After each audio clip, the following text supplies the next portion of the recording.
we get started, I'd like to thank the community for their assistance, for their support, and for their help, because this case would not have been solved without them being very much engaged and making it very clear that this community will not accept this type of violence or any violence.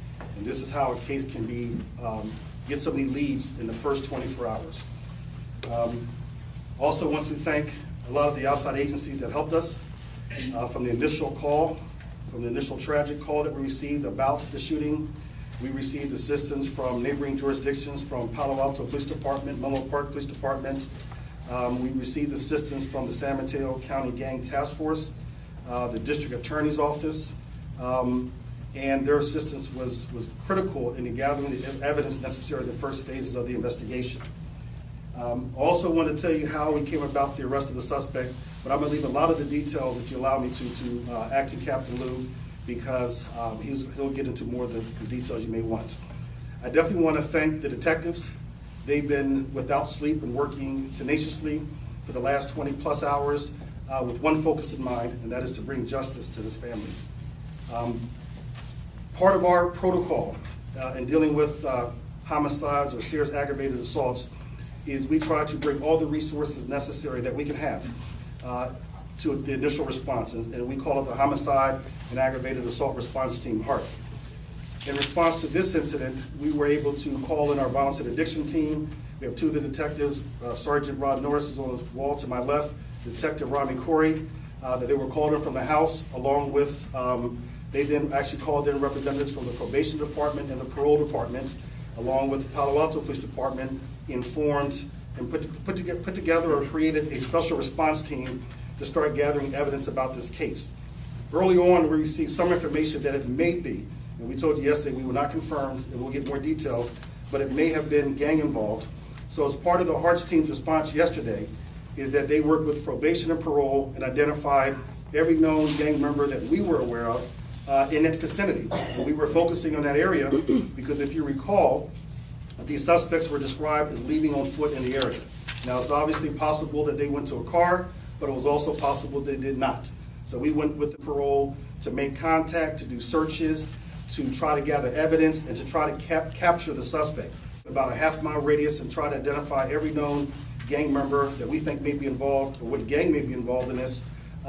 Identify it, then we work with probation and parole. I want to turn to my boss, the city manager. He didn't want to say anything right now, but I called him, it would have to be 1 o'clock, 1:30 in the morning, to let him know about the tragedy that had just occurred and that I was responding to. And at that point, he authorized early in the morning the reward of $25,000. So we appreciate the city manager's response. It goes without saying, we're all managing in economic times, and his response to me is put the reward out there, and it's his job to find the money. And so that is the kind of support that we have, and I think that was very critical in putting out the information very early with your support from the media. With this, I know you have a lot of questions about the case, and before we get to the family, I want to turn it over to our acting captain, who's been the lead on this investigation, Jeff Lewis. Thank you, Chief. As you guys all know, you guys have the details of the case, so I'm not going to go over that again unless you have specific questions. Yesterday, approximately 1 p.m., as the Chief already alluded to, we had teams of officers out in the neighborhood conducting probation and parole searches. One of their stops was on the 400 block of Larkspur. At this address, they recovered 3 handguns, detained two subjects, and based on further investigation in the field, we're able to take those 2 subjects into custody. We interviewed them for a great amount of time after they arrived at the police department, and based upon that investigation and those interviews, one of the subjects provided statements implicating himself in the homicide that we're investigating. That subject has been booked into San Mateo County Juvenile Hall based upon his age. And without being able to release his name, I can't say for sure. I can't say that it is the person depicted in this composite photograph here. And I have extra copies for you guys. It is the person depicted in this composite here. There was a question earlier about whether or not the subjects detained on, apparently you guys have footage about the search on Larkspur. Those were the two subjects that were detained and brought in here. Based on our investigation so far, what we understand is on May 31st in Redwood City, there was an altercation between a Soriano Street gang and one of the individual that we have arrested. During that altercation, our suspect was beaten up. On the night in question, our investigation tells us that the suspect that we've arrested saw two individuals on Wisteria that we believe to have been participating in the crime in Redwood City. Arming himself and his thus unidentified accomplice, they went to Wisteria Drive, and believing that those two individuals that beat him up in Redwood City were in that car, fired upon the car as it was leaving the scene. But they were not. But they were not. Case mistaken identity.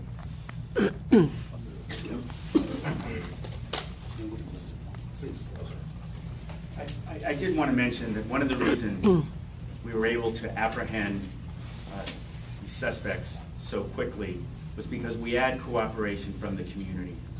And we want to make it really clear that without that, we may have an A-team police department, but without cooperation from the community in any criminal activity in our city, we cannot put an end to it. So again, thank you, community, for being so participatory, but in the future, let's continue to make sure that we work collaboratively and cooperatively with our police department. Thank you.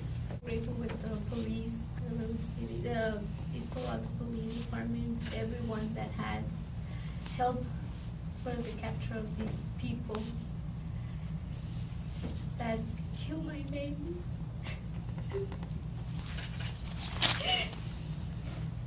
Tell us about your baby. What was your baby like? He was a beautiful 3-month-old baby boy. He was about to be 4 months on the 12th of June. He was such a precious thing. He was my little angel. He was my everything. And I was really happy to have him in my life. I was making my own little family with my husband. We were happy, and then this person came out to our lives to destroy it. They destroyed my family. They killed my baby, and they killed part of my soul too.